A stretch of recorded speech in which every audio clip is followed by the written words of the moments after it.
just separating right now. I publish a lot of psychology professors. The next thing I want to say is that I am a quantitative as well as a qualitative professor. I am mixed method. I have published qualitative articles or book chapters and books as well as quantitative. And so I have a number of these experiences and this background. So I'm really impressed that I am here to help you guys. And then for the remedial lessons you must have learned, I was always online on Washington DC to help you guys. So this is how it's going to go. That's all about me. You can Google me to read most of my books and my articles and my research journals. See the method I'm using, see how I struggle and also get recognition. So I'm also a head of department and I'm also a full professor. So meaning that I have been tested in most of those areas. So what I'm telling you has been tested by all kinds of people from different kind of discipline. So you can always leave me a question on the chat or you can unmute and ask a question as I go along. I just want it to be interactive and free flow. Please be very, very free to ask questions as we move ahead. So I will just go by the questions the issues that some of you raised that were sent to me. I'll just go, when I'm done with it, then if I've not covered any other thing, you can then ask me. Conceptual framework in chapter 1. By the way, before we even get to conceptual framework, the word research, listen, research, that prefix, re means do again. So the root word is search. So you are searching again. Let that word never intimidate you from now hence. Research means search again, meaning people have searched again. People have searched and you want to search again to find out whether it is true. And that's where literature comes in. And I'm going to talk to you guys about that. What you are doing with your topic, and the selection of topic is another issue. How do you, first of all, even come up with a topic? Was it given to you? Was it imposed? Did you dream? Did you read literature about it? What I tell my undergraduate students and master students, please read before you come up with a topic. Why? Because you're coming up with a topic on something that has not been done before. Again, you are coming up with something that has not been done before, or something has been done before, but there are loopholes. There are question marks. So this is where the issue of search again comes about. You are not happy about the conclusions. You are not. And so that is why you want to search again. So conceptual framework. How do you, first of all, conceive the idea? Remember, theory starts from concept, model, and then theory.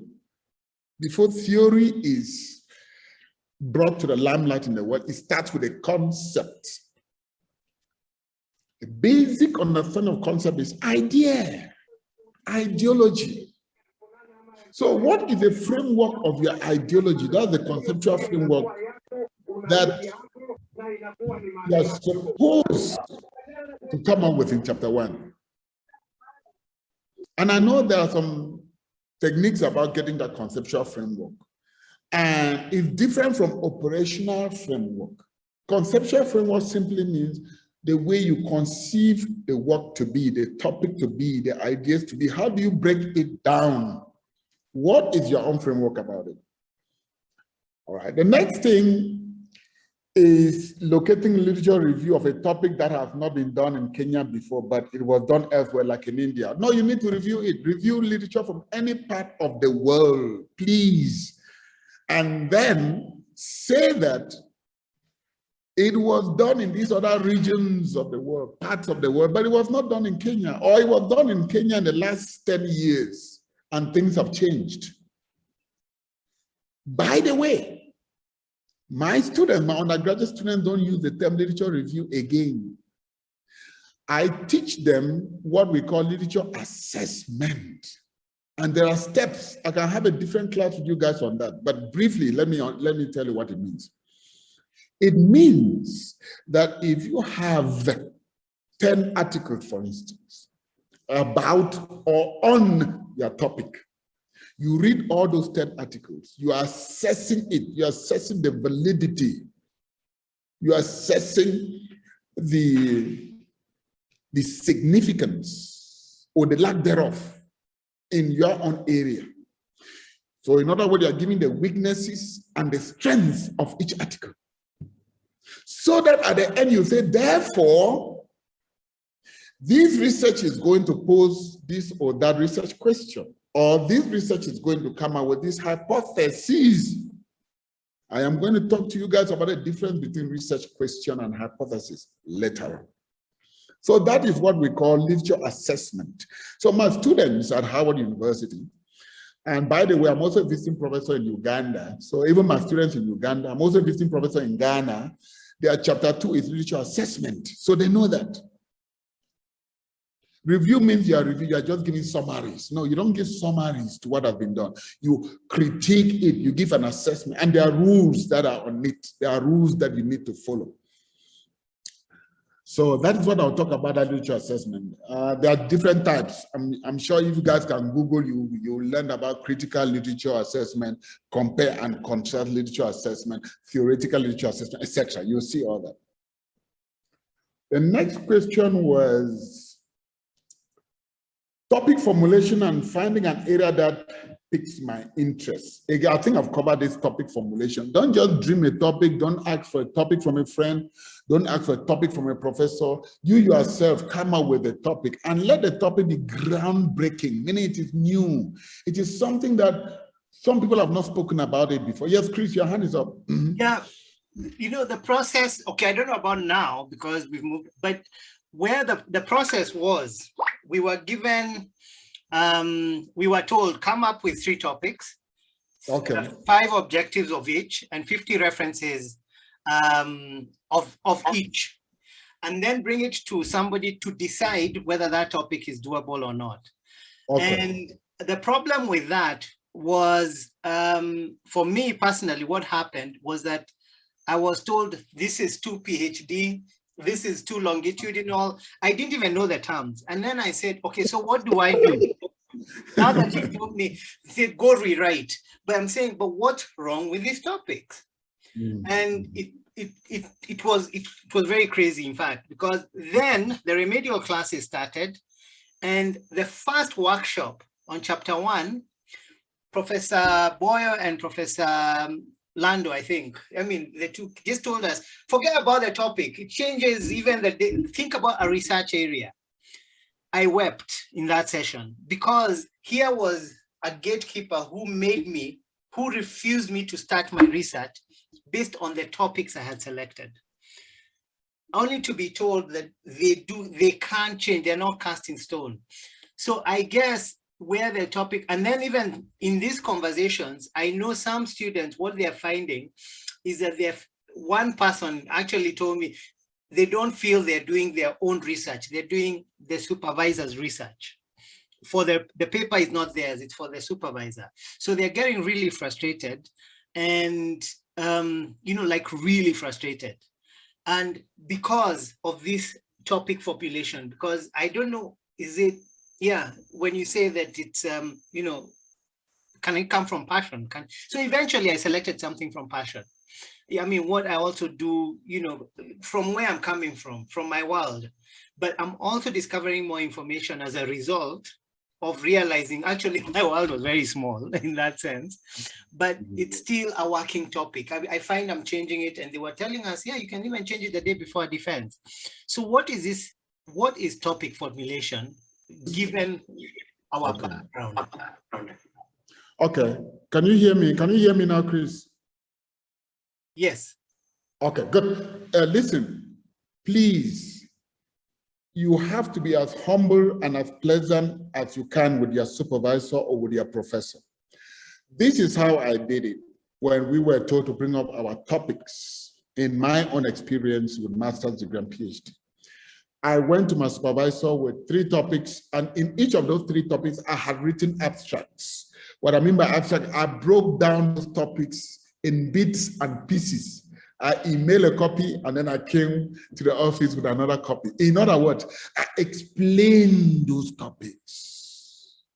That's the first thing. Please, And those explanations will now give the impression to the professor that you are serious. Say, okay, these are the 3 topics, but I'm leaning towards this one because I've read literature about this topic. I'm leaning towards this and I've read literature. So even with the research area that they are talking about, the reason is because some students are still not able to come up with topic on day 1. So professors advise them, just get a research area for now, because it's not easy to get a good topic.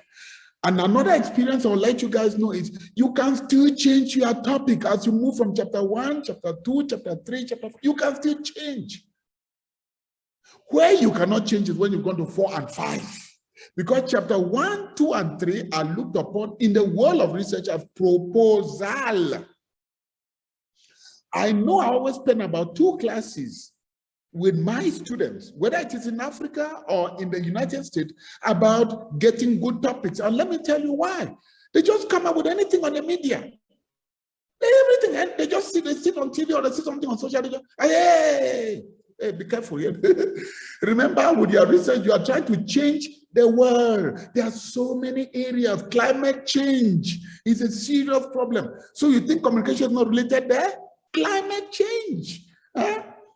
Black Lives Matter, like I was telling my students at Harvard University. Why are Black people, scholars, why are we lacking? Why don't you look for areas in that part which is so new and groundbreaking? We are talking about cloud sourcing, artificial intelligence.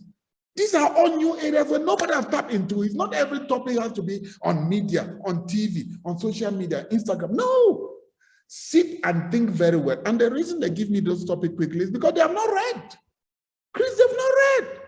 And if you read very well, you come out with 2 or 3 topics and do the way I said. Please come out some explanation and say you are leaning on this topic. Then you approach your professor. The professor will know that you really know what you're talking about. Have I responded to you, Chris? Okay, thank you.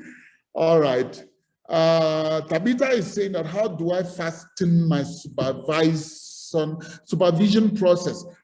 I don't know about your process here at Daystar, but what I would like you to know is that be like the ant that is always searching, always trying to know. Be with the professor all the time. Wherever you meet the professor, say, please, I really want to get this moving forward. I want my chapter to be looked upon. Come be with the professor all the time. And each time you're with the professors or with the committee members, you're talking nothing but research. That's what I did at Howard. My professors knew me, that when they see Langmia, they know that, oh, it is about that chapter. Oh, well, I said, Prof, you know now, I need to leave, Prof. I said, Prof, that's why. Just look at, let me know, because I'm eager to really get to the next step. But I cannot go to the next chapter until you've approved it, Prof. You know, I appreciate you so much. Another good thing, as I told you at the remedial lesson, read what the teacher has also written.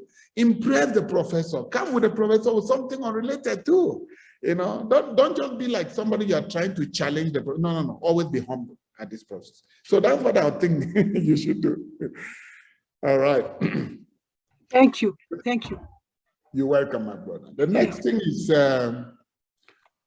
proposed sample size is bigger than what I found on the ground during data collection. What do I do? Now, for that, just deal with the population. Remember, with sample, with participant, you either have the sample or you have the population. The reason we usually tell students not to deal with the population is because the population is too big, it's too large. But if you are narrowed your topic in such a way that your population is a group of people that you can handle, don't even go to sample, just get the entire population. Let me give you an example. I did a research on how faculty members are coping with students coming to classroom with their phones. You can Google that article. It's called Coping with Smartphone in College Classroom. It's free on the internet. Coping with Smartphone on College Classrooms. Coping with Smartphone on College Classroom. If you just Google it on the internet, you'll get it. It's free. We publish it on a journal that is open access. So I counted the number of faculty members in my university at that time. And the registrar's office gave me that the number of faculty members were 200. So I printed 200 questionnaires. And I was going to the offices and I distributed 200. So that was my population. I didn't create a sample. Then I went back 1 week after to collect them. I finally collected 161. I'm not very sure of the number in that article. And so the others I reported as missing. So I analyzed 161. That was my population. So remember, the idea of sample is that it is a small section of people or data in a larger data that you want to generalize if you are quantitative researcher. So that is what I would say about that. Without that, you now have to go with the formula. Any question about that, please? All right, the next issue was theoretical framework and research methodology. This one is deep now. Remember, if for those of you who don't yet know me very well, I am an Afrocentric professor, meaning I push the African paradigm, the Black paradigm. And I was even given an award in America in 2020 for the professor who publishes in African communication and African American communication. So I came up with a book called Black/Africana Communication Theory. There was no Black theory in research. So all the theories we were using, Chris, were written by white people. So I challenged it when I was a PhD student. I said, I cannot be dealing with issues about Africa and then borrowing a theory from the Western world. It does not help. So the question then came, where are Black people's theories in communication?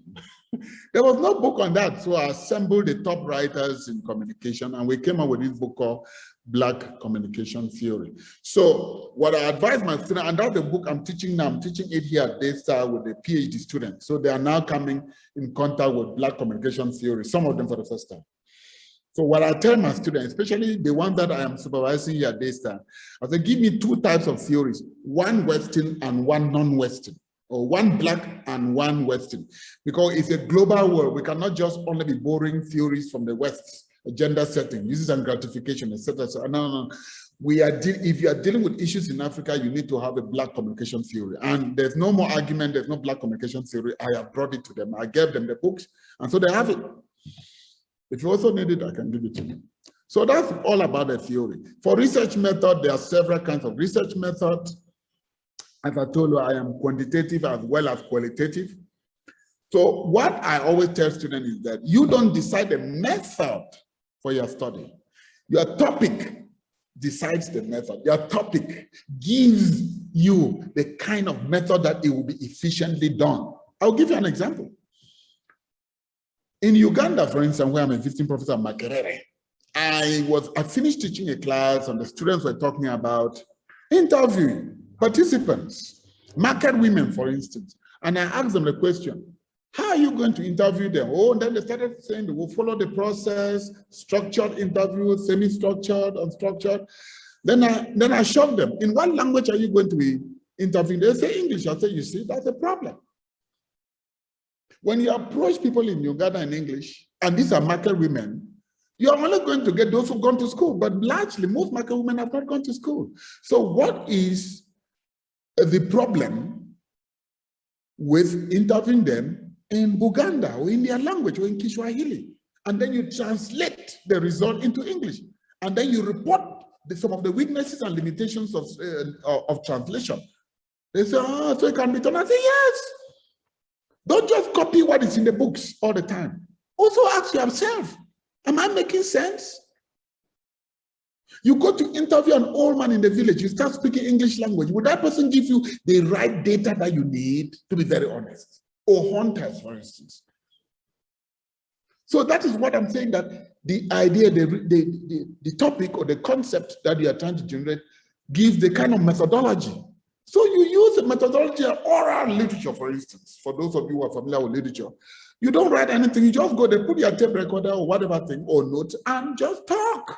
Talk in Kiswahili and you'll get your material. If you give a survey questionnaire to an old man or an old woman in the market, what is that supposed to be?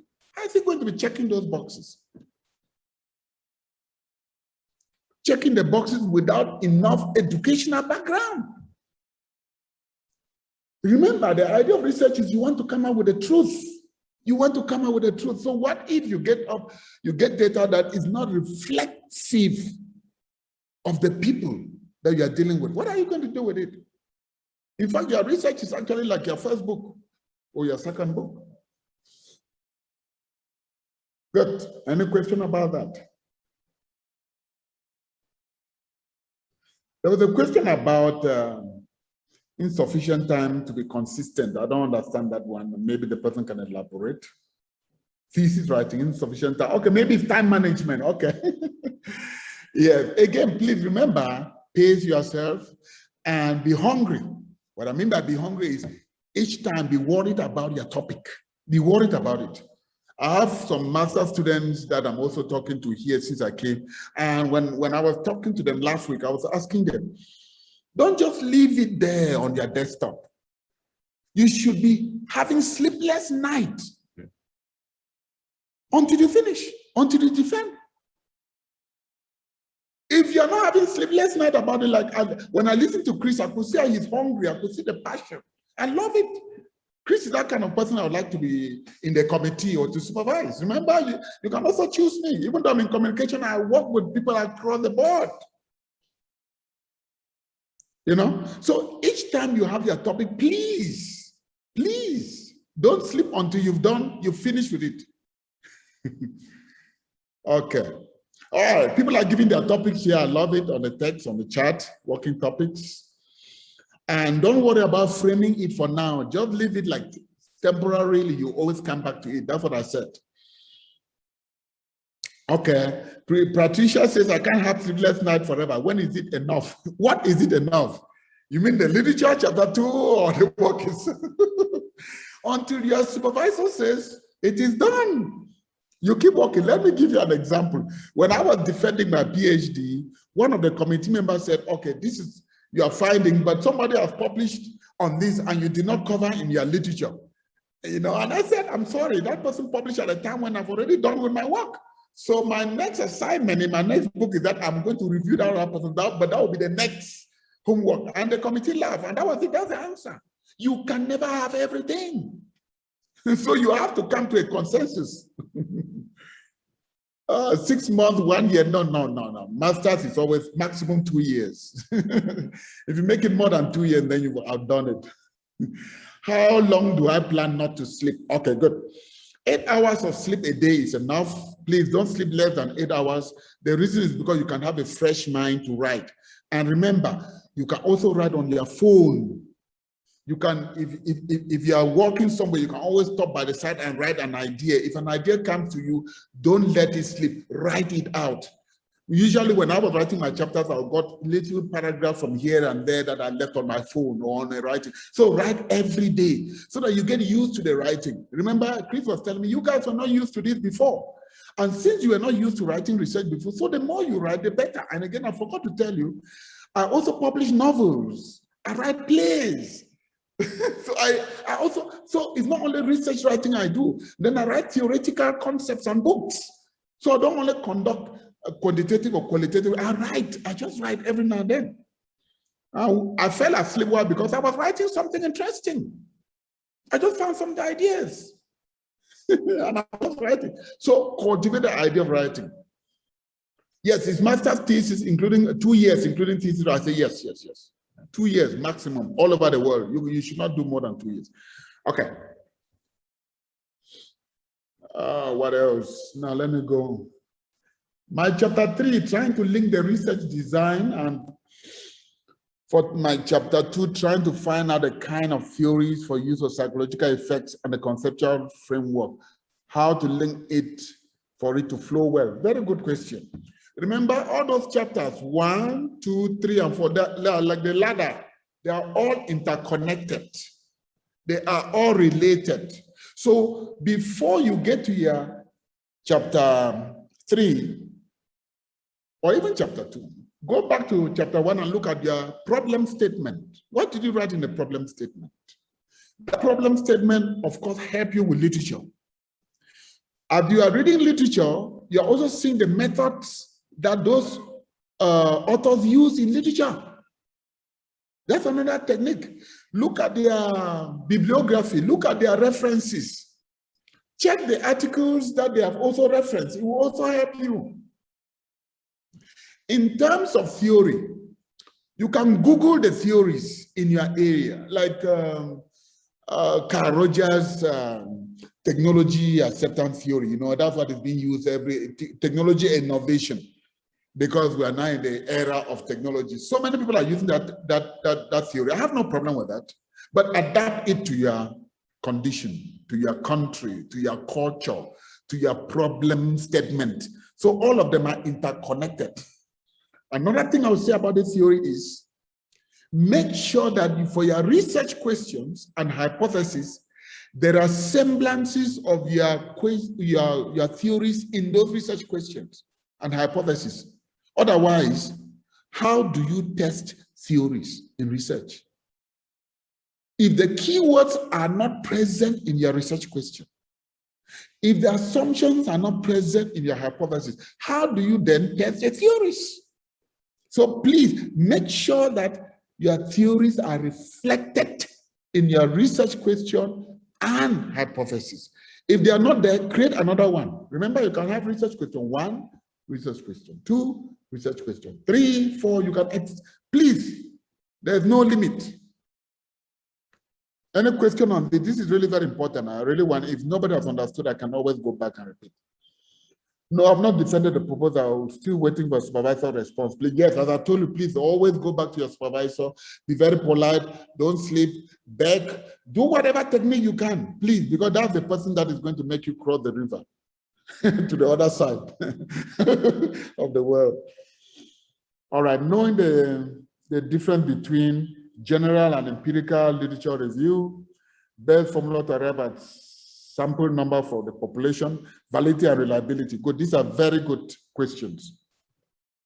I've already talked about literature, so there's not like empirical literature. I've told you the different types of literature assessment. So please watch out for that literature assessment. They were told you can Google them. Look, you can Google types of literature in research. You see a list of them and take your time to understand. The key with literature is, please listen to me and listen well. Literature simply means that you want to find out what people have done in that area before you come in. It's like building a house. Before you build a house, don't you go in the neighborhood and see the design? You see what others have done with roofing? You see the kind of stones. You see the kind of wall. You say, I don't like this one. Mine will be different. It's all literature. You read. Oh, they focus a lot about Muzungu, the white people. They focus a lot about West Africa. They focus a lot about North Africa. And they've not focused a lot on Kenya. Or even in Kenya, they've not focused on the West region. So now you want to do the West region. Or they focus on men, they've not focused on women. They focus on college students, and they've not focused on non-college students. That's what literature is about. And please take note about what I want to say now. At the end, meaning chapter 4, chapter 5, especially chapter 5, you need to come back to that literature. My undergraduate know that. My undergraduate students, when they're doing their presentation, they know Dr. Langmia will be watching out on what has the result or have the results told you about the literature. Are your results similar to some of the authors you reviewed in chapter 2, or they are different? Are your results similar or they are different? If they are different, how? Is it different in terms of years or region or gender or class? If they are similar to Smith 2014 or 2015, but how many years is that? It's already so many years. It means you still have to give some implications. That is where literature has a relationship with your research. This is important. My undergraduate know that they have a whole subheading. They don't do like masters and PhD where they just write. I tell them, write a subheading on literature implication. The next subheading is theory implication. And that is why I ask them, how did you test the theory? So you give me the, now you can now explain to me that this research started in chapter 1 using blah, blah, blah theory. Now you collected data, you have analyzed the data, you've tested it. Now this is the result. What has that told you about the theory? Is the theory having limitations, strengths, Can the theory be applicable to Africa as a continent or Kenya? You have to say that. If you don't say that, then you just isolated theory by itself in that chapter, and you don't do that. You don't do that, please. This is very important. Any question on that? I am ready to entertain. Another one was, yeah, the best formula to arrive at the sample number from the population. I think there are formulas. Usually I tell my students 100 for survey. If you have 100, that is even best, but you can go beyond 100, especially if you have quantitative research. Qualitative researchers, they don't care. Qualitative researchers can carry out their research with 7, 8, 9, 10, 11 people. Remember, they do focus group and they do interview. So they can have one-on-one interview with one person for 30 minutes, for 1 hour, 2 hours. Quantitative researchers is from 100 and above. Even though sometimes we accept 90, 80, if you've explained, like I told you about the faculty I was dealing with, I gave 200 questionnaire, but I only got 161 return, meaning some people did not do it, or they didn't fill out all the questionnaire, and I had to throw them away.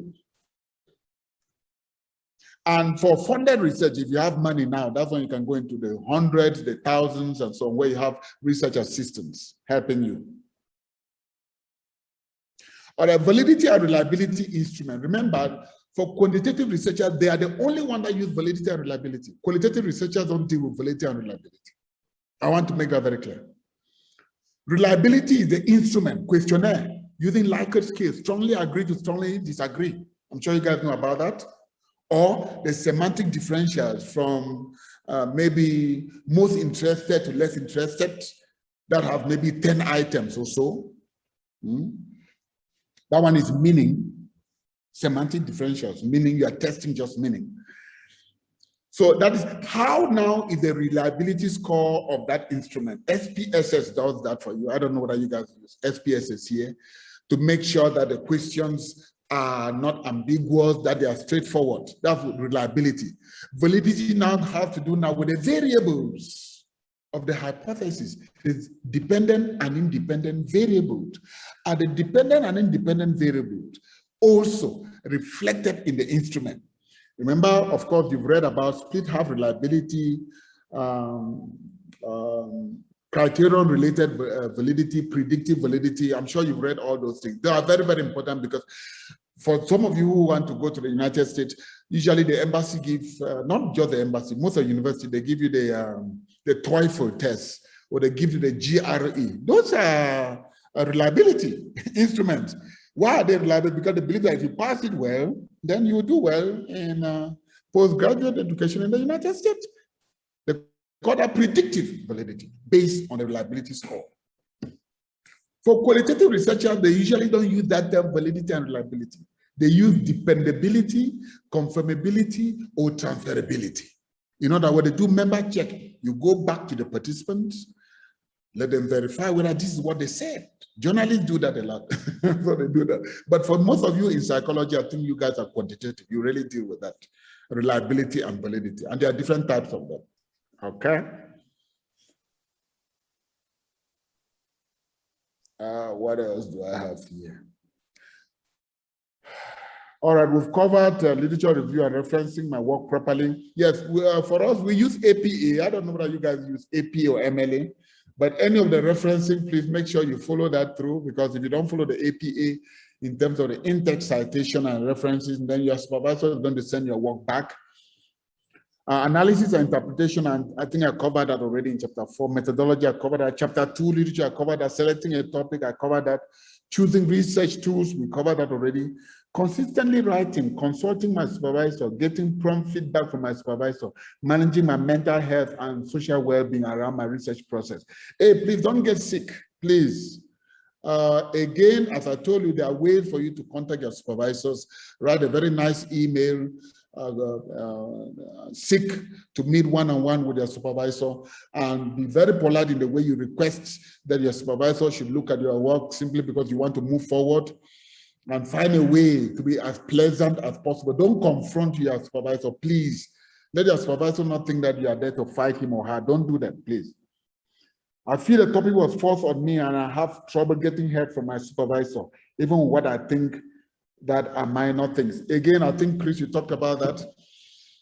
If you have a topic, discuss that with your supervisor, and if your supervisor gives a suggestion that she thinks that this other topic will work well, you say, okay, thank you, let me go and do some research about that.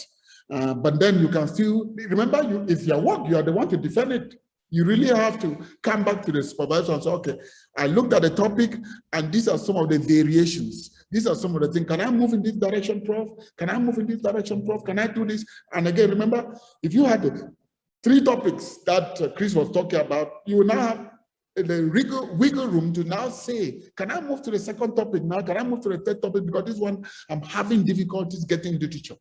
I'm having difficulties getting a theory. I'm having difficulties. And then you give the evidence. Don't just say it. Give the evidence. Yeah. Give the evidence. Yeah, question. So yes. I do a role play. I mean, for instance, I come with that and I say, okay, and I don't know how, okay, let me be humble. You're my supervisor. So I say, you know, I'm reading a lot about my topic, but a lot of it, yes, has been done in the global north, and and I'm feeling pulled to do a qualitative study. Now, yeah, so, but I don't know how to justify this topic, but it's also, but they have the literature about the where the population is. In fact, let me just be realistic, in Alcoholics Anonymous, but because it's anonymous, it's very difficult to get information about them, for instance. So I know I'm feeling pulled to do a qualitative study. So is there some guidance or direction that you can give me as my supervisor about where I can look rather than, yeah, where I can look? And okay, this is how, there are 2 ways to do that. There are 2 ways. The first is, I'm sure you've heard about pilot study. You guys have heard about pilot study? A pilot study is go and test it in the ground. Go, first of all, try it. Like is that similar to a pretest? Yes, like a pretest. Do a pilot study. Because I had a question about a pretest, whether for qualitative study, you still need to do a pretest, especially a phenomenological. It's not obligatory. Okay. It is not obligatory. Okay. It is done by those who have doubts on their topic and the place they are going to collect data. So, and if it is anonymous or with drug dealer, you want to try. I was telling one of the master students yesterday, look, if you go to collect this data, you are not a lesbian, or so they will not give you the right information. So send somebody, train somebody to go and collect the data. You cannot go and be talking to female priests when you are a male priest or you are a male student. They are not going to be dealing with you because they will give you fake data. Train a lady to go and collect that data for you. Give them some of the blueprints. You are not a drug dealer. You are not a prostitute. You are not a homeless person. But you want data from the homeless. Get a homeless person. Don't disguise. Please, this ethically, you are not supposed to do that. You are not supposed to disguise. From the ethical point, don't disguise. I've told students, get a homeless person. Like I was coming down Gong Road, and I was doing my jogging. I met a homeless person. I just drew the person by the side. The person knew a little bit of English, but I was asking, okay, do you really need food? Should I give you this? Okay, if I give you food, this is what I want you to do for me. Can you gather all the homeless people and talk to them about this? And then tomorrow when I come and meet you, you tell me, this is pilot study. This is what we call pilot study. So you can do that. It's possible to do a pilot study, but if you already there are some topics where you already know where you're going to get your people. It's maybe an archival data, it's a newspaper or wherever that you can always get to the people. You don't need a pilot study, just go and do the work as it is. Okay. Well, in data, it seems like it's a requirement in the research. Okay, then if it is a requirement. It feels like it's a requirement when you attend the defense. Yes. But also when it comes to pretest, because again, I was having this conversation with another student, does it have to be completely similar? You know, the site where you're doing, you know, the pretest, does it have to be completely similar with the site you actually want to do your actual research? Yes, the answer is yes. Okay, all right. And let me explain why. Okay. You cannot do a pre-test in the north and you go and do your work in the south. You will still face the problem of contradiction. You will still face the issue of redundancy. You may want to be doing pre-test all over again. You go, if it is in church, go back to that same church, go back to that same people. And my students do the research. Let me tell you, when my students do pre-test, especially those who are not very good with creating questionnaire, the questions that people will be answering. So they're not, so they test the questions. So I said, okay, come up with 6 questions, go and test this question, come back to me, tell me how they responded. Let us see whether they jumped some questions. Let me see whether some of the questions were was ambiguous and they didn't answer well. Come back. I have a few students, my undergraduate students like pre-test a lot because when they go on holiday, I tell them, okay, now you're going to on holiday next semester, please bring me all your pre-test results so that we iron out before you send them the right data back. And when you come back, you say, thank you, I come back to you guys again. I have tied the knots and I've seen where the problem is and I'm coming back again to you. Please be gracious to answer my questions. So it has to be the place. All right. Another one question. So yes. When a supervisor, all I want, why I'm doing this research, all I want is to graduate, because when I get my degree, I may get a promotion, and I also just want to leave school for a while. So how can you help me? Oh. I don't ever want to do a journal article after this. I don't ever want to do any research after this. I just want to do this paper, and I'm a 3.6 GPA. So I want to maintain my GPA, but I am not interested in research, in academic research. But I just want to finish. It's not making sense, but I just want to finish and graduate and leave all this behind. Okay, let me tell you why that is a wrong question and a wrong approach and how dangerous that can be. You are already telling the professor that you just want to check the box. It's just like students who, I just want my A. I want to leave school. Oh, you guys are bothering my life here. You know what will happen? Please don't do that at all. Never, ever do that. You will make the supervisor not to be interested in your work. He just wants to leave. She just wants to go. She's not even interested in this thing. No. Remember, I told you are hungry.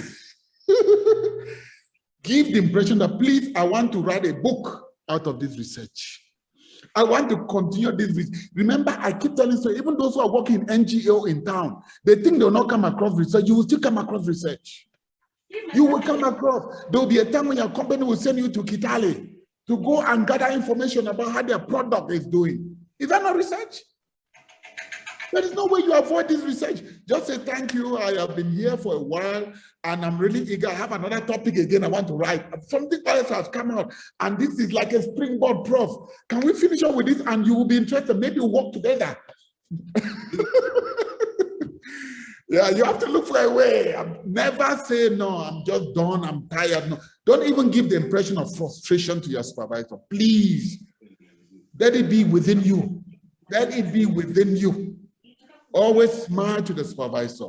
Do everything that is possible with the supervisor to get your work. And you'll be amazed. As I told you, read something that the supervisor has done, or like the other time I told at the Zoom, if there's a function where the supervisor is there, show up, help in cleaning places. You know, your name should be on his or her lips. Good. Is there another question?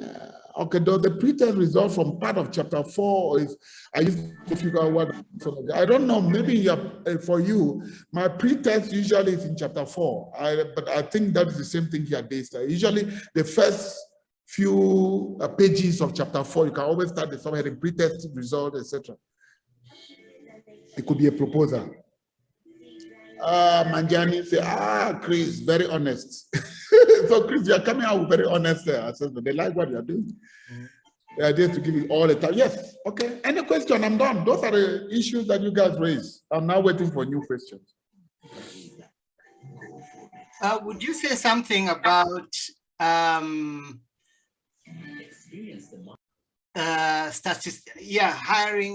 a statistician? Yes. In the research, Okay. because at times, For the quantitative folks, those who are doing quantitative data analysis, especially in psychology, you guys are always in love with the statistics, the SPSS. Yeah. So if you've collected your data and you've done the preliminary, even though I would advise that you do it yourself, but of course it may be difficult. So when you want to hire a statistician, you need to train the statistician, tell the statistician, this is the data, this is what I'm looking for, this is the data, this is what I'm looking for. The key thing for you is to interpret. Your role is interpretation. So make sure at every stage that the statistician is working with you, you are following and you're asking questions, because the committee will be asking you questions and not the statistician. And don't let the committee members know that you hired a statistician. It is for you to handle it, because we don't want to have the impression that somebody worked out this for you. You worked out with somebody that you could just say was a research assistant. Research is accepted in research. Okay. Good. Anybody can ask another question. Please be bold. I'm here.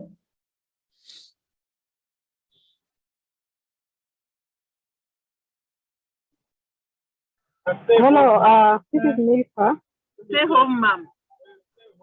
Will you kindly say something about analyzing qualitative data? Okay, good. I know my research is a mixed method study, and so I'm still struggling with how I will analyze the data qualitative. Okay, good. I'll put something on the chat. Remember when I was doing the remedial, I told about a software called Deduce. I just wrote it there. That is the qualitative software that I teach my students, undergraduate and masters and PhD, to use. And it just needs for you to go to Deduce, get a login ID. Normally, I think they accept a trial version for, I think, the first 30 days. Because I know you don't have the money to be paying monthly, but if you have the money to pay monthly, that's fine, to get an account on Deduce. So my student, this is a technique I tell my students: collect your qualitative data, collect your interview, focus group, or textual analysis, have order, put them in Word document, upload it in your desktop, and then if you're about to analyze, that's when you get to Deduce. Because when you subscribe to Deduce, it will give you 30 days trial. You can now upload your material on Deduce. And then Deduce will help you to do the coding. You do the coding. Coding is like having an Excel spreadsheet or a table where you put the categories, come out with the keywords, the key headings, and then how many times do they appear? Where do they appear? And what do they say? At the end, you now come up with the themes. Remember, qualitative researchers deal with themes most of the time. They are not statisticians, they deal with themes. Now, since you are mixed method, this is an interesting thing. Nobody asked a question about that, but let me talk to you guys about mixed method. You now got the result from the qualitative side. You also need the result for the quantitative, meaning you did an interview, focus group, then you did survey, questionnaire, or content analysis. You did SPSS, you are a statistician, you get the result. Compare the two results. In fact, people like Abbas Teshakori, Tetley, there's another author that is very popular for mixed method that students are quoting, I've just forgotten the right name right now. They say that if the result of the qualitative is now yoked with the result of the quantitative, what does that tell you? Are they similar? This is my topic that I told you, this work that I did, coping with smartphones in college classroom, which we published, I think, 2014. It was a mixed method. It was both qualitative and quantitative. You see SPSS and statistical data, P equals to 0.05. And then you see interview data analysis, which is qualitative. And then you see the conclusions of our results. What was the qualitative? What were do they converge? Do they converge or they diverge? And if they converge, what does that tell you about the research question and hypothesis? If they diverge, what do they tell you about the research question and hypothesis and theory and literature? That's what you do. All right, Linda, Chris, they're asking for the Prof's email address. Can you put my email address?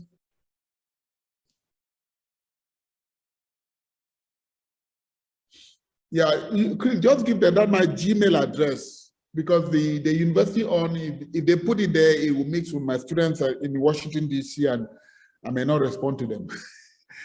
So Chris is going to give you my email address. The Gmail one, yeah? Yeah, yes. Send them my Gmail address. Okay. Yes, Langmia Gmail address. Yeah, gmail.com. Good. All right, there's a question from Abby. What are the areas to consider if I want to get an organization I'm doing research on to pay my research or sponsor? Is it even ethical? Yeah, I know most of my master's students and PhD, their organizations are the ones that are sending them to college. I don't know about you guys here. They are the ones that want them to do research. So they send them to do master's and PhD. So it's very ethical. There's nothing wrong about that. They are the ones that will sponsor your work with you, help you, but they don't put the material in your head. It's you who is going to carry out everything and then come and explain to them. So it's ethical. All right. So the areas to consider, again, it depends on what you want to work on. Maybe it's about Safaricom. Maybe Safaricom. I came here, I got their phone, and it's giving me some headache. I want somebody to research on Safaricom. Yeah, maybe Safaricom can sponsor. I want somebody to carry out the research on Safaricom. How we, who are foreigners in Kenya, how they treat us. Because sometimes my phone is acting funny. Safaricom is asking me to text this, do this, M-Pesa, I don't know these things. So maybe they should orient us. Somebody should do a research on how to help us when we come to the airport and we need the phones. Good. Any other question? It's interesting, Chris, what you did. Patricia is asking, I think maybe what happens if I feel I'm done and the supervisor doesn't? No. No, what happens is that if you are done and the supervisor has to mean that you are not done. You are not done. Yeah. No, you are not done. You have to look for a way, as I told you, to get to the supervisor to look at their work. Again, it's always bit and pieces with the supervisor. Don't just pack everything 1, 2, 3 to the 4. No. Every now and then, look for a way, as I've told you, look for a technique to get to the supervisor.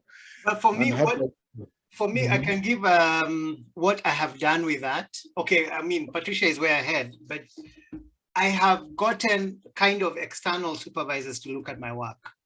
Okay, good. There's also a journal club. We had the last Gumzo where we had a research mentor from the journal club. So they even have mock defenses. Okay, good. So you give your paper to other people, and then you'll get feedback, from peers. And yes. So, but I've got, I have a friend teaching at WITS, and she's doing a PhD. So she's looking at my work. And most of them, again, Prof. Yes. Even maybe in this forum, but the men are not very cooperative.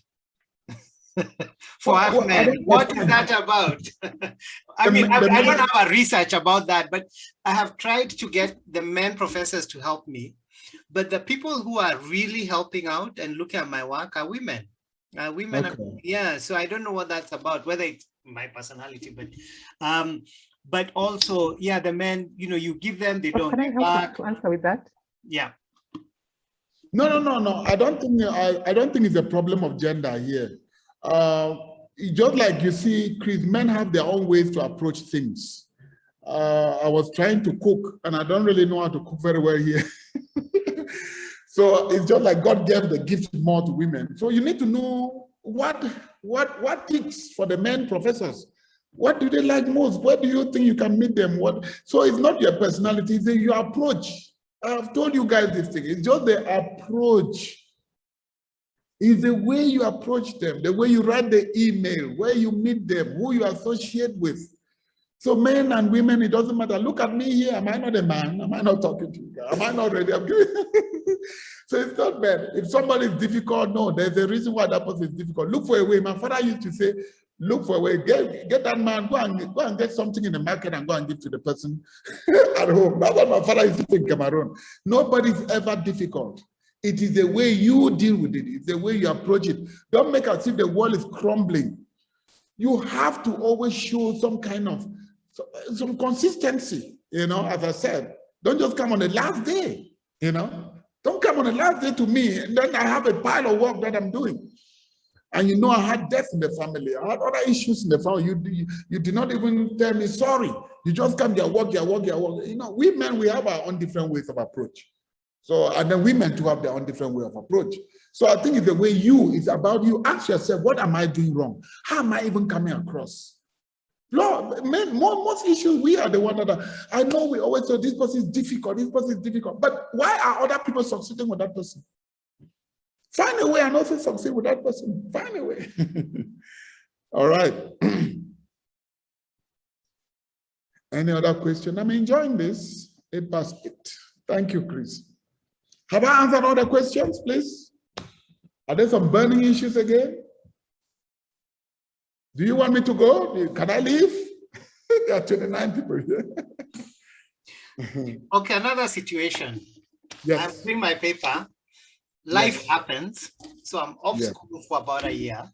I come back to my paper because Commission of University Education says I need my references to be at least 5 years old. Or less. I mean, at most 5 years old or less. So I come back and I look at my references. They're outdated. Can I just change the references and not have to rewrite? No, you remember, if you change the references, you will have to tweak your work a little bit. Because look at the ethical problem that you're committing. On your work, you have 1999, 2001, or 2004. But then in your reference, you have 2018, 2019, then you've not referenced the authors in your work. Hey, that's a serious crime. Well, okay. Maybe what I meant was, no, it's not just to change the year, but I actually look for the same kind of content at a later time so that I just change that whole, reference without having to rewrite the paper. Okay, for that you can do. Yes, for that you can do. Yes. Okay, yes, for that, I did not understand you the first time. Okay, but I got what you got. Yes. Yes. All right, Chris. Good. Prof, I have a question. I want to know, yes. I have a question, Prof. The issue of the 5 years references, is that a practice? Is that worldwide? Because I find it too strict, very stringent. Is it a worldwide rule? I find it a bit stringent because sometimes you find maybe something like within 7 years or even 6 is still applicable, maybe to your topic. Is 5 years rule? Because sometimes we've had visiting, should I use the word lecturers or professors, including our own VC during the who told us that we should not be too limited with the 5-year rule. So long as if you borrow from a journal, so long as that whatever you've borrowed is still applicable to your topic, then it should not be an issue. So what's your take on that? And is that what you also do at Howard? Yes, Linda, thank you so much for that question. At Howard, I limit my students to 3 years. Sometimes. So it's not even really even 5, it's even liberal. I limit them to 3 years, and let me explain. I am not saying that, even though I say 3 years, you cannot get a work that's 10 years, 11 years, 12 years old. I'm not saying that. The reason I'm telling them 3 years because I'm dealing with digital communication. And you know the way the thing keeps changing. It keeps changing. Now you have a new app, now you have a new way. Now we are dealing with Zoomification. This is Zoom. This is Zoomification. I'm sitting here in Kenya and my students are here in Kenya with me in Nairobi and we are Zooming. Imagine.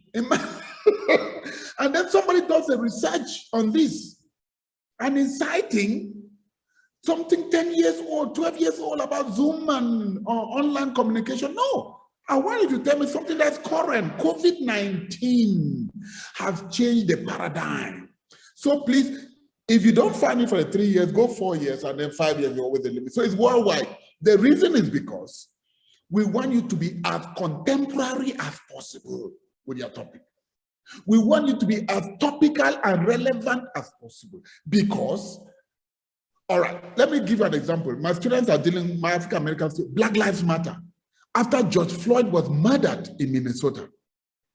Do you know that if you're dealing with a topic that's about Black Lives Matter, and you keep telling me about Martin Luther King, you keep telling me about Malcolm X, you're quoting me research about, does that make sense? Not to you, Linda, really, I'm just asking you this thing. What if it's just maybe like a definition that I like, you know, a definition that I like from a journal that's 6 years back? Yeah, but it doesn't, it will not form the core of your research. It may be 1 or 2 citations from Malcolm X or from Martin Luther King. It may be 1 or 2. I even accept some biblical references, but it has to be extremely relevant. If it is not relevant, please be topical. The reason they would limit these 5 years because they really want you to be following research in your area as they emerge in those parts of the world. Let me tell you about my students from Saudi Arabia. My students from Saudi Arabia are dealing with social media, YouTubers. If you see what they are writing about what the YouTube is doing to people in Saudi Arabia, the Arabs and so on. And then you go and you're telling me about Muhammad, when Muhammad was not using YouTube. You know, so that is why we want you to tell us what is happening now and how it is changing the landscape, especially in your area. Linda. Prof, I'm still on this issue because I need more convincing. Because let's say I'm talking about something like the Rwanda genocide. In that aspect, facts are facts. This happened, it happened this way. Yes. I borrow something that I like from a journal. It's factual. So this journal is dating 7 years back, but it's talking about historical facts. That happened. So why should I be penalized from borrowing from a journal that's dated maybe 2010? That's what I just want you to, that's what I want you to explain. That one you can make a justification for that, Linda. That's what I told you. I said you can make a justification for the Rwanda genocide. The Rwanda genocide happened this year, well, I think it was 1980 something. It is a fact. There's a journal article with that really good. No, that one you can be given a pass. What we are saying is that let your entire research not be about those back years. That's just what we are talking about here, Linda. Mm-hmm. Yeah. Okay, thank you. All right, thank you, yes. All right, there's a question here. On chapter 5, how many authors from literature review do I need to reference for the key finding? Thank you, this is an excellent question. In chapter 5, if you look at your literature, go back to your literature, maybe you had 10, maybe you had 20, maybe you had 25. Just look for the key ones, maybe 6 or 7 or even 5. The key ones that are within 5 years. 5 years. And then say whether your findings are similar to them or not. So look for the key one, the relevant, the ones that are relevant. Tabitha says, thank you, Professor, for your guidance on this journal thesis. Patience and humbleness as well as the key to finish the writer. God bless you. All right, we are making it. You will, I'm telling you. Humility. Humility. Remember, your teachers are going through a lot. I know from the question you're asking me, I know what you guys are burning. There's a problem, but they are also going through their own issue. You are not the only one. You know, one professor was telling me here, they teach 4 classes. I didn't even know they teach 4 classes, honestly. I teach 1. I teach only 1 anyway, because I'm head of department. And my faculty members teach 3. And if they are doing research, I release 1 course and then they teach 2. But that is America. I cannot force it here. So what's your typical week like? So what's your typical week like? In the US, yeah. Yes, I teach on Wednesdays, no, on Mondays right now. So Tuesday, Wednesday, Thursday, Friday, I am either in my office doing administrative work or I'm in the library, which is next door, doing research. That's my week. And then on the weekends, I'm in the library next to my home, doing my own private research. That's how I'm able to write the 16 books that I told you about. So I spend my time there. And then, of course, when I say the whole week, I don't mean the entire weekend. Maybe Saturday morning, I end at 12, and then the rest of the time, I'm with my family. I'm with my wife and children. What do you guys need? I take them to the basketball, football. I take my wife to a party in the evening. I get a glass of red wine, Chris. Because that's what keeps my heart functioning. And then on Sunday, I go back again. After church, I go back again to my research. Try to fine tune. I prepare my lesson for Monday. I grade my students' papers. And then I look at my PowerPoint or my Prezi. My students don't use PowerPoint again. My students use Prezi. We have moved past PowerPoint. And then I see how the next day, if I have to give an exam, I set the exam. So Sunday is usually about the university. And supervisees, how often do you, for instance, the first meeting, is it you who sets it up or the student? And how No, the student. No. I set up only with my faculty member that I mentor. Students are the one to chase me. They are the one to be the one telling me that, look, Professor, is Wednesday possible? Is Thursday possible? Is Tuesday? Then I look at my calendar. I say, okay, Tuesday from this to this, I'll be in the library. Will you want to come to the library or you want to meet me in my office? Then they'll say they want to come to the office. Then I make myself available. Sometimes it's not even meeting me in person. They email the work to me. They email and then I look at it. I make my check changes and then I send it back to them. So sometimes we get on Zoom. Majority of my supervisee is even on Zoom these days. Like I'm here in Kenya, most of my students in America is on Zoom. We were on Zoom, when was that? Friday, I was in your library there, and I came out and I had to do my Zoom with my students, with my supervisees. And then I tell them, since I'm in Africa, I want to get your work, send me your work. If the comments of doing your work, you don't like it, that's when you can set up a Zoom. But now you are doing fine. As I told you, I deal with mostly top-rated students. If you come to me, know that you are ready to work. If you are not ready to work, then just know that you are not going to work with me. Because I am a workaholic, Chris. I just love working. Because my children are already big. I am an addictions interventionist. Are you going to be my client? Yeah. I try to get people off addictions. So, okay. And in terms of supervision, okay, yeah, okay, no, the question has disappeared, but there's I think there was somebody else asking a question. Okay, yeah, Patricia says, can I introduce a new author reference at chapter 5? It's possible, but it's not always a practice. It's possible, but it's not always a practice. Chapter 5 is actually you now giving the results and the implications of the results based on your research question and hypothesis, based on your literature, based on the theory. So why will you be bringing somebody new now? Except you are citing something to support your result. Then you may now bring a new author who agrees with you. Otherwise, it's just plain. The citations are usually chapter 1, 2, and 3. Majority of citations, chapter 1, 2, and 3. 4 and 5 is actually you now putting things together, bringing out the synthesis. Do all theses get the same score, aka pass or fail, or are they graded? If so, by whom? Supervisor, external examiner. This one depends on master's, PhD. For the PhD student, they get external examiner. I don't know. Do you guys have an external examiner for master's, Chris? No, no. For the defenses, no. But no, yes, they are external examiners who come to look at what the faculty have done. Okay. I don't know. Okay, good. Any other question? 30 people, mine. Everybody's still on. Linda, yeah. Oprah, Atino, Abby, Agnes, Carol, Christine, Genevieve. I don't call me these Muzungu names. I like to call by the Kenyan names. Helen Kungu, Nyawira, Odongo, Sensa, come on. Please ask me more questions. Opio, Ogore, Muki, Majani Shali. I like the names. Nancy Ndito. Wow. Interesting. Anybody with dangerous questions? Yeah, they're just sitting there. Now I should go and sleep. Have I helped you guys? Is it enough? Do you want another session? Chris, what do you think? No, I can't. Well, for me, I can't do. I can't have enough of this. Okay. My wife, but I need to write in between. You know, in between the sessions, and like I said, it's every 2 weeks. Okay. And in fact, on the 3rd, we have a psychologist who's doing her PhD in the US, but she's a former.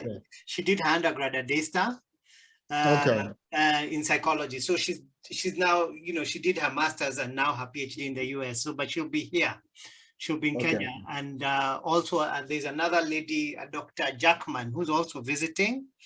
And we're organizing, I don't know whether it will be a lecture, who to talk to yet, not a psychologist. But hey, Tabitha is speaking French, man. Merci beaucoup, professeur. Dieu vous bénisse. Oui. Équipe français, je ne savais pas que vous parlez français ici. Oui, merci beaucoup. J'ai parlé français. Je vais à certificate. Oui. Merci. Je ne savais pas. Parce que moi aussi, j'aime parler le français, mais tout ça, c'est la France qui était la colonie du Cameroun. Oh, and is that... Micah Brunet said, Prof, your names appear very difficult to pronounce for me. No, it's very easy. Just combine the vowels and the consonant. Okay, Buma. My mother actually silenced the B. Say Keoma. Langmia. That's all. Say Langmia too. Langmia. That's all. You got it? Yeah. Merci beaucoup. Yeah, derrière, oui.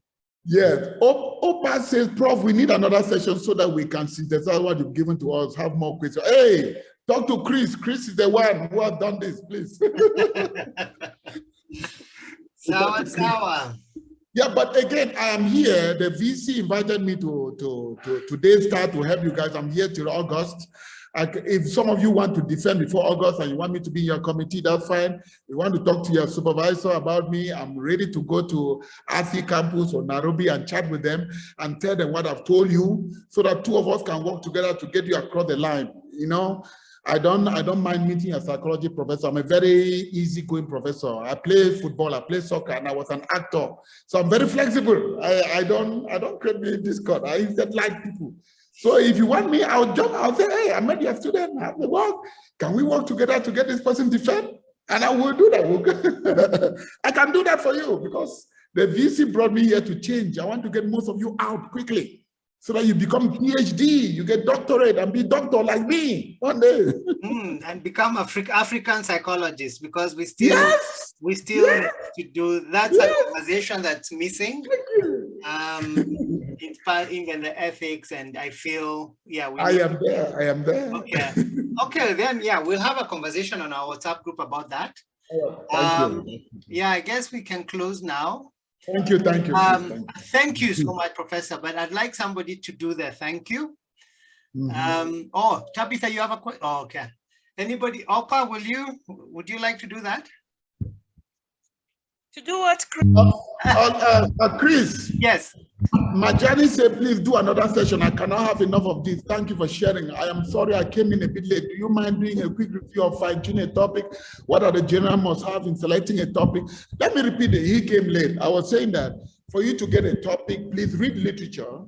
Read what others have written about your topic all over the world. You don't only review in Africa, no, review all over the world. And then you narrow it.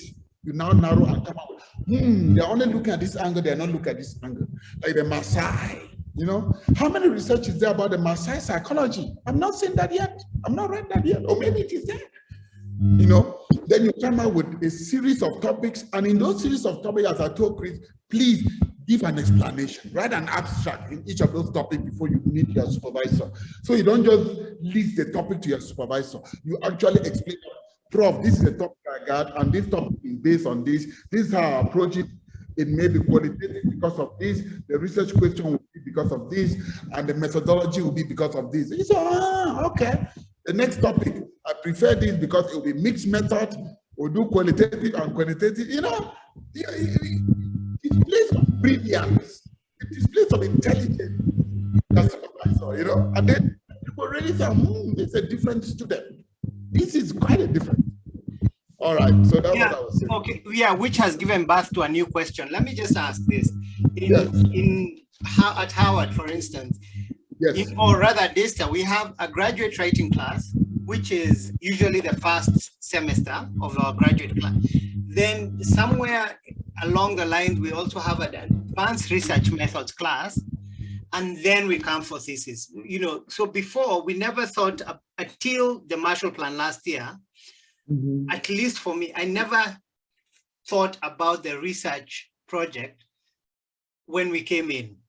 I hear that is a standard, you know, graduate kind of thing, you know, where, or even develop your, you know, start thinking about your topic during the graduate writing class and then the advanced. And that's what I did. But when we came to the ground, you know, I thought, oh, no, you know, that was a class. And I said, what was the point? Then what was the point if it was just a class? You know, because I want, and then in the undergrad, I mean, there was a very nice English class. At least I enjoyed it because you could learn about paragraphing, summarizing. And so that is not as deep in the graduate writing class, in my view, because I had a bias in, you know, in undergrad. So is that, when you say 2 years, are you saying or assuming that this student will start thinking about their research as soon as they start their graduate studentship? Yes, come into the graduate program with your topic in mind, or with topics in mind. Yes, please. That's always the advice. So that when I was getting to the graduate program, one professor told me, don't make the error I made. Don't make the error. Go in there with your topic, with your idea. Otherwise, you'll just be taking classes and passing the exam, and then they'll just surprise you and laugh, boom, where's your topic? And then you'll be sure. Go in there with already that passion, with that hunger. That, I mean, my topic was Cameroonian, I'm a Cameroonian anyway, Cameroonian immigrants' use of the internet in the United States. So I was already part of that immigrant group, like WhatsApp. But I was curious the way they were using, men were using it differently from women. Like you were telling me, approaching men is different from that of women. The men in my time, they were more political. They were insulting the head of state. Women were instead thinking about development, Chris. They were thinking about potable water sources for schools, girls' schools in Cameroon. I said, this is interesting, eh? And I wanted to find out what the source of this discord. Why do we see the world differently? So that's what I went into the graduate study with that in mind. So when I was taking classes, Chris, each time I was told to either do a presentation, or it was a class on theory, or was a class on, this was my homework. What are they saying about this situation that I'm worried about? If they didn't say anything about it, then I'll create it. Each time I was doing a presentation, or each time I was reading or writing, I would always infuse this idea. So by the time I was writing my final paper, I was only taking my assignments and putting them as chapter 1, chapter 2, chapter 3. You know, see how I did it? Yes, it was still part of my assignment. I was just cutting and pasting and then fine-tuning, deleting, adding here and there. Because I went, and that was the advice I was told, that don't go into graduate studies without your topic in mind, without your aim in mind. Don't just be sitting in class like an undergraduate student who just want to know. And again, remember, Chris, you said most of you do not have research on their undergraduate. Now, most universities are changing in the United States. We teach research method for the BA students.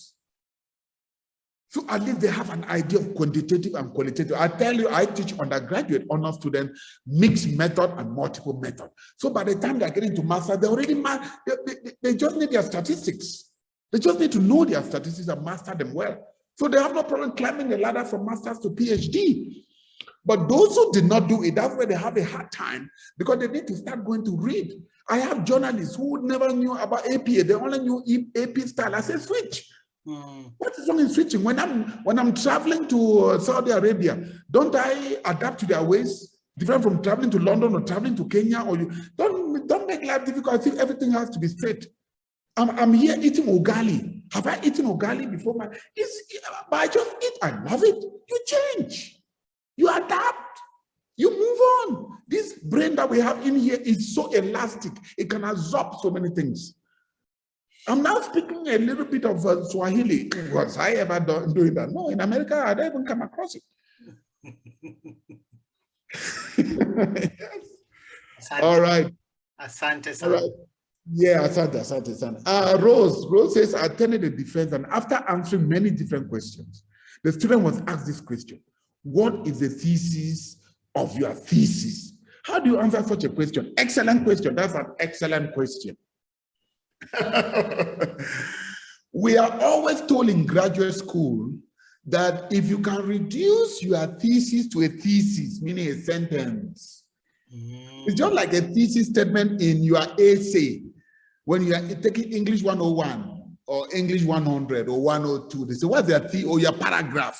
What's the thesis statement in your paragraph? It's always a sentence, meaning the heart, the anchor, where everything comes to. It's just like the tree that has branches.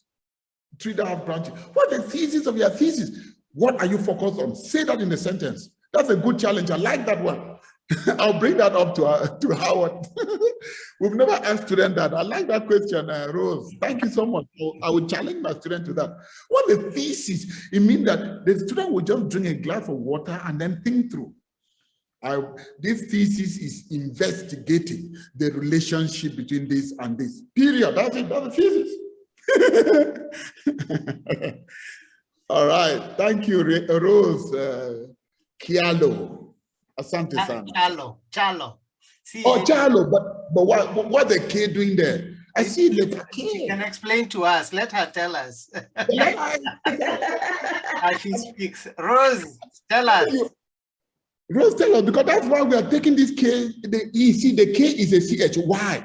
Let's be careful with these Muzungu's letters that we are just harvesting up and down and doing and putting in our name. Why must the K be a CH? We should be careful. That name will be pronounced in America the way I pronounce. Anyway, Bantu, always say Bantu. Is that true?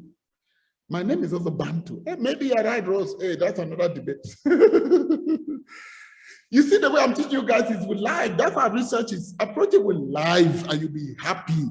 You'll not even be sad. Don't be negative in your mind. Just say it will be done. Pray. Everything will come out fine. Patricia is not convinced, but that's okay. Where she's at with her research. Yeah, Majani says, I think it means the gist of your study, right? Yes, thesis of thesis, the gist, the heart, the anchor of your work. What is it all about? Usually we say, can you reduce your work into a sentence? That's what we tell PhD students. Okay. Yeah. All right, my brother. Yeah, let all me right. go. Thank you so much for your generosity, and yeah, okay. Sensei has delivered. Sensei has delivered. Yeah. We are. Do I say Nsiku Wema? Nsiku Wema. Oh yeah, Nsiku Wema. Nsiku Wema. In fact, we are. Yeah, some of your students are here this week. The ones okay. Yes. studying Swahili. From yes. In fact, they were landed yesterday, I think. Yes, I was with them at Ati campus yesterday. Okay. We are hosting a couple next weekend. Yeah. All right. When we do Venice. Okay. A thank you. All right. Who will do the thank you? Okay. Opa? Okay, fine. All right. Thank you. Thank you, Chris. Thank you, Professor Langmia. Merci beaucoup, Professor. God bless you. Dieu vous bénisse. Okay, thank you. Yes, sorry, Professor Langmia. Oh, your sound is... Yeah, the sound is not good. Can you hear me? Can you hear me? Yeah, yes, we can. Yeah, stay close to the mic. Okay. Thank you, Professor, for that exciting research input. You've actually provoked some interest in me, and I'm beginning to get some encouragement. Actually, what Chris was saying earlier, you get discouraged at some point when things are not working well. And I remember Chris saying that he's in a relationship, but he doesn't know how the relationship is going. So that's our challenge at the moment. But I like the way you have made it look so simple and interesting. And one question before we finish, are the Black communication theory books at the library, or they're just with your students? Can we refer to them in the library? Yes, in fact, when I will meet with the VC, I'll tell him to order the e-copies to the library.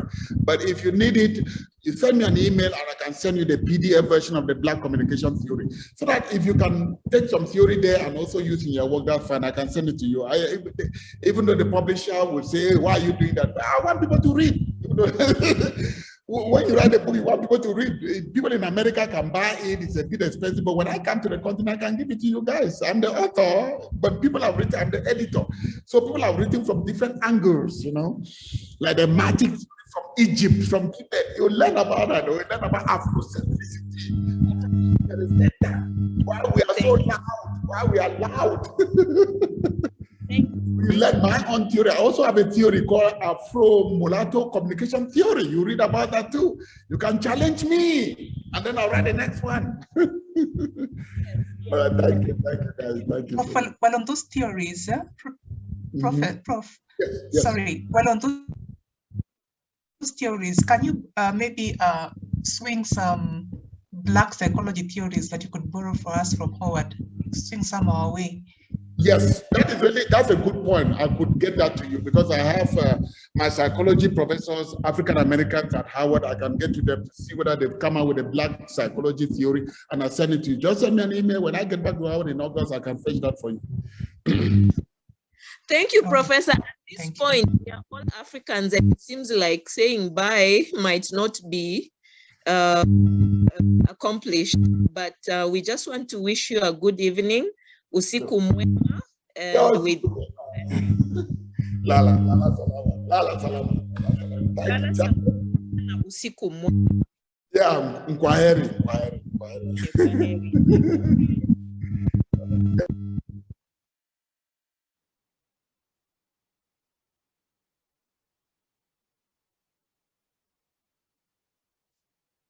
Chris, you're muted. Oh, sorry. Julius, will you pray for us? Is it one Julius in this group? I think so. Julius Sensa. All right. Let's give thanks. Father, we